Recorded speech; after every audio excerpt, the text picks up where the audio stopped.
So in this section we're going to go through the machining of the axle tubes. I've made a number of critical machining errors in the course of this video, and you may want to spot them. Fortunately, this didn't lead to such a disaster that I had to scrap the axle tubes. But you'll notice, if you know anything about lathe work, that there's certain procedures that I did wrong. Now, one of the problems is not shown is the fact that the lathe actually has quite a lot of play in it, because it's an old machine that's never been overhauled. What I've done since that time is I've actually tightened up all the lathe ways and bought some new parts. Now everything is much tighter, and the lathe has new belts, and the bearings have been lined up and properly torqued and so on. So everything is a lot smoother and quieter and running with a lot more precision.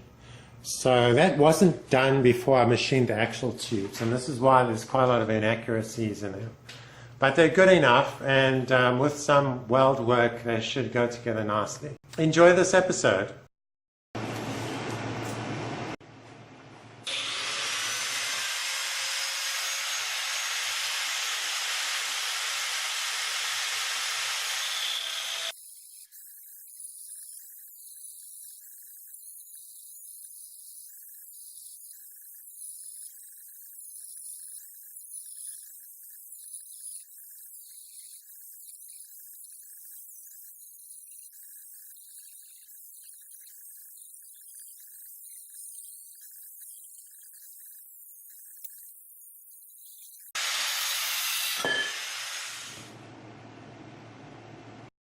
So I'll just have a bit of a discussion about these tubes.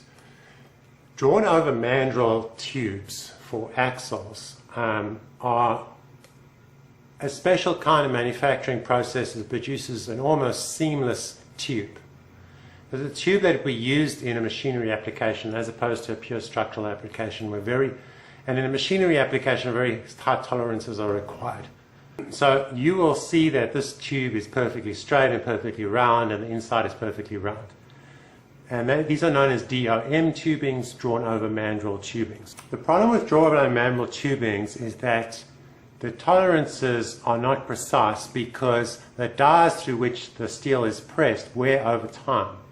So what you'll find is a nominally 2.5 inch outer diameter tube will be between 2.5 inches and 2.508 inches. How do you know that the tube you're getting is closer to 2.5 inches or closer to 2.508 inches? You don't. You have to measure it, which means that you have to go to the steel supply shop and you have to ask them to measure the tube before they cut it for you. And you have to take your micrometer with, because they won't have an accurate micrometer to 1/20,000th of an inch that you will have. So this is how you get your hands on a piece of tubing that's the right size. And you want a piece of tubing that is over 2502, that's 2 thousandths over, in order that you can either machine it to the right size, or if it's exactly 2.502, it may be just right for pressing into the housing side of the axle.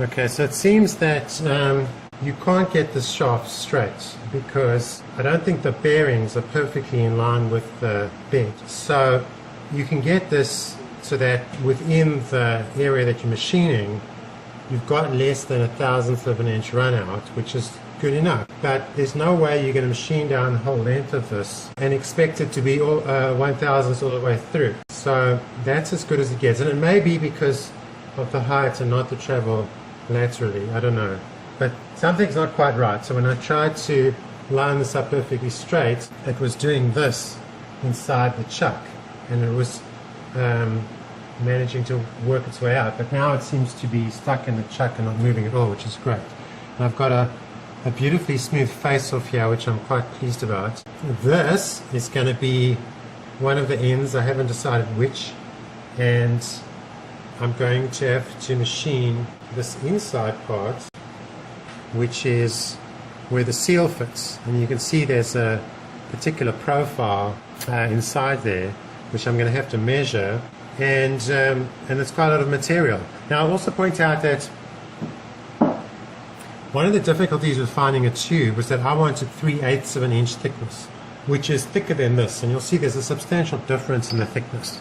The whole point is that this is 1/4 inch, and a certain amount of deformity is going to happen as a result of welding, and I want to minimize that. The other thing is I want stronger axles, and 3/8 inch seems like a good size. So I mean, you can get 1/2 inch thickness, but I mean that seems like overkill. But this is nicely slightly bigger than stock, which will keep dimensional stability even through the welds, hopefully, at least better.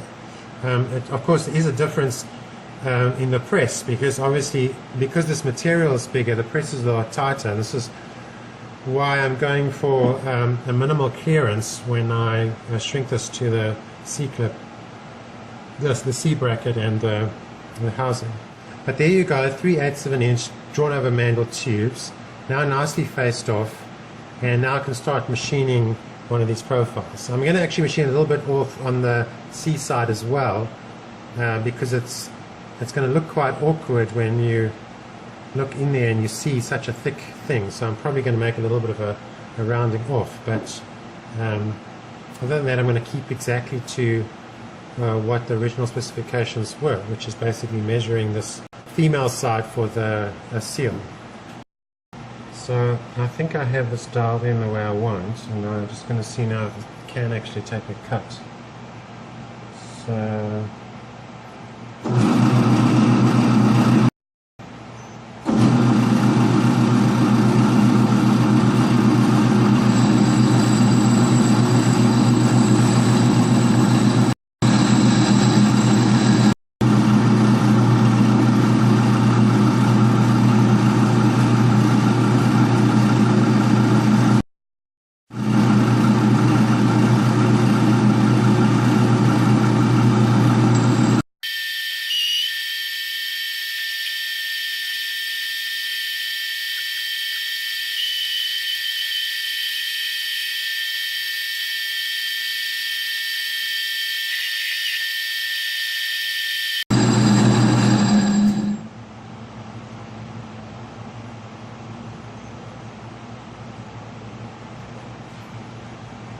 okay, so I've done this very small lip. Inside there, which you can't really see. So there's like a little lip there, and it's on both sides. So I'm going to reproduce this little lip. This is 45 degrees. This is in a couple of millimeters, and then the rest is flat.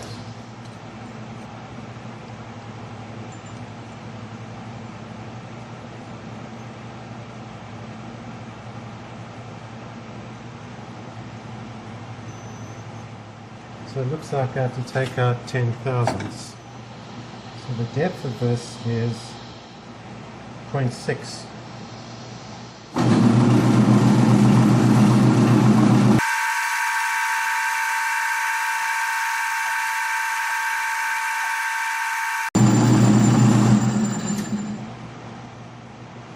Okay, so finally I've got to do this chamfer over here,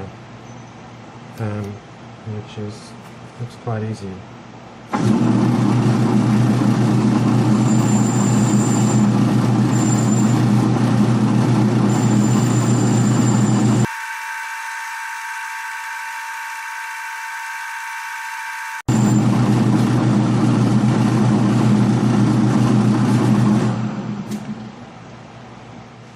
So now our seal is going to go nicely in there. Hopefully.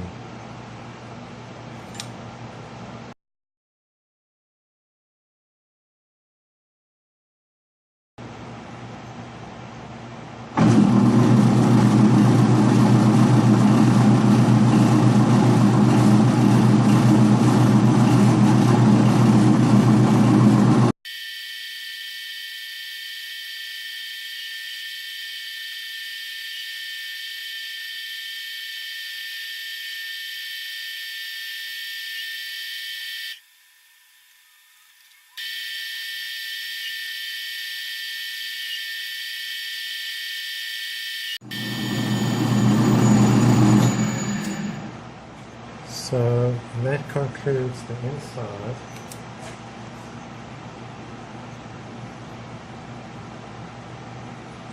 Now we've got a machine outside.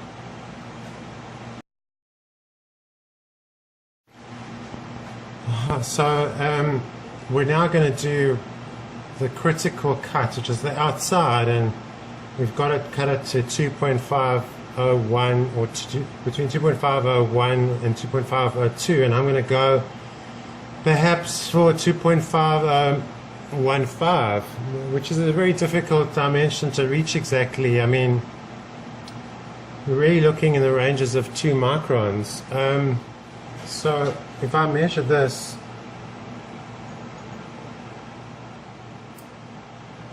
it's kind of 2.5050. So it's 5 thousandths over the nominal size. So if I take off 1 thousandth, if I do a cut of 1 thousandth, it's going to go from 2.505 to 2.503. You know, if I take off a half a thousandth, so it's the most microscopic cut imaginable, and I'm not really sure how people do this. So I mean, what I'm going to do is I'm just going to take a cut, or the smallest cut that I can possibly take, and see how much comes off. And I think what I'm going to do is I'm going to use the automatic feeder and then see. Okay, I've set the automatic feeder on the very slowest, the second slowest motion. The slowest one doesn't work because the gear has been stripped. That's how I got the lathe. So because of the angle of this bit, if you look there, so it's almost parallel, so it should give a very, very clean cut. So I'm just going to see what happens. Take off the smallest.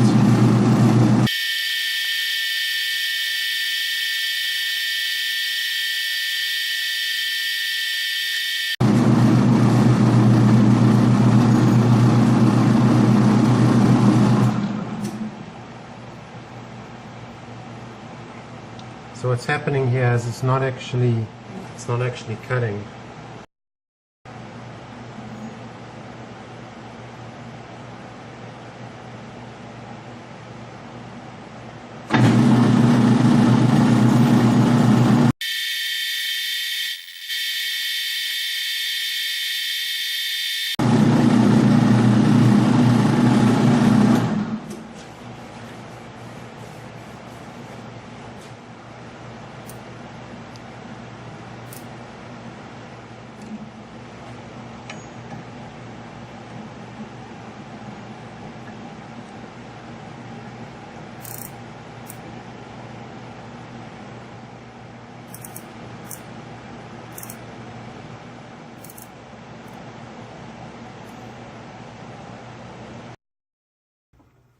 So I finished machining. I've managed to get this a nice tolerance, and also the other end.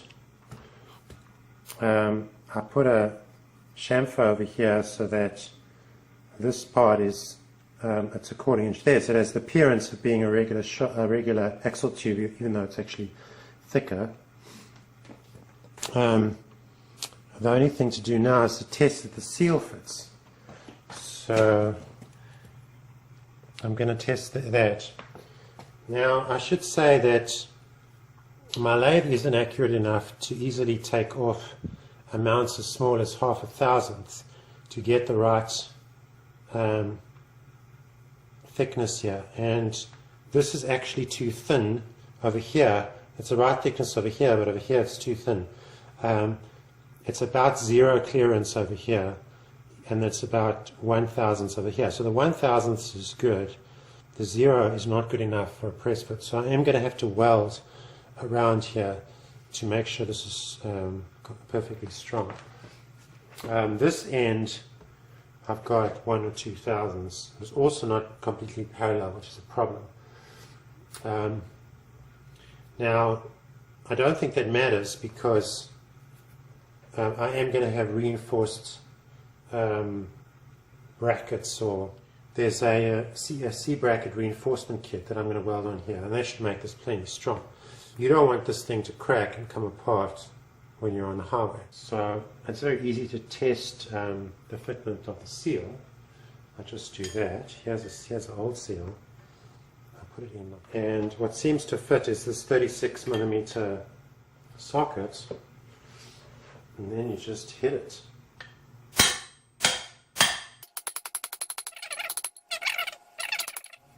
So there's no problem there.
So behind me are the completed axle tubes.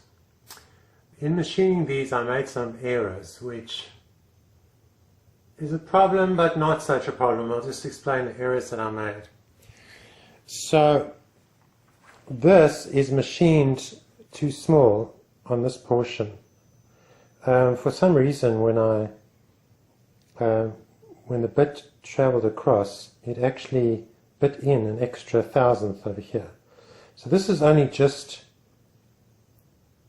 too large for a clearance fit. I mean, it's basically not an interference fit, or maybe it's an interference fit by 1/10,000th or something, but it's not the interference of 1,000th or 2,000th that I wanted. Over here there's 2,000ths, over here not. This is right on size. It's about 2,000ths or something. This is slightly large. It's 1,000ths over, maybe 1,000ths under, which means that there's a good 5,000 interference, which is good. So this one is good. This one also came out a bit small. There's only about 1 or 2,000ths interference. So I'm going to take precaution and weld on the inside. And just remember that I am going to reinforce these with gussets, which is a non-standard from the factory, and you buy these aftermarket gussets to reinforce the C-clamps. That's fine. This is 1,000th, is 5,000ths too small, which means it's going to be a bit more force is going to be needed to actually seat, to actually push in the seal, and that's fine. This seems to be right on size, but I'm actually not sure about that. So before I go and press these in, I'm actually going to buy some brand new seals and see that they actually fit in here nice and tightly. And that will just give me some security, because I may have done this 1 or 2,000ths too large. It's impossible to tell the real size because what I pressed out is all deformed. It's oval shaped, it's some sort of potato shape, and there's no way to actually know the actual size. It seems to be on size. So I'm going to just check this with a real brand new seal. The seal that I have, I've already pushed into here, which means that it's deformed so much that it's no use to check the size of this. So everything else came out right on size, so that's fine. I should have taken a bit more of the face here and not have this remnant of the angle grinder, but that's fine. That's of no consequence. These horrible irons here are unfortunate, but they are from the stabilizer, so those are not a problem. And the other thing you'll notice is these are actually not straight, and you'll see when you're machining them. This happened not because of the lathe, but actually because this whole tube is not 100% straight. So machining them was probably a good idea because it straightens them out a bit. So that's all that there is to say about these. I'm going to try and see if I can put these in dry ice and then also heat the housing before I fit them and get a nice easy fit. Anyway, that's all. So the next part of this will be freezing the tubes with dry ice and heating the housing and the C brackets to fit them in. Bye bye.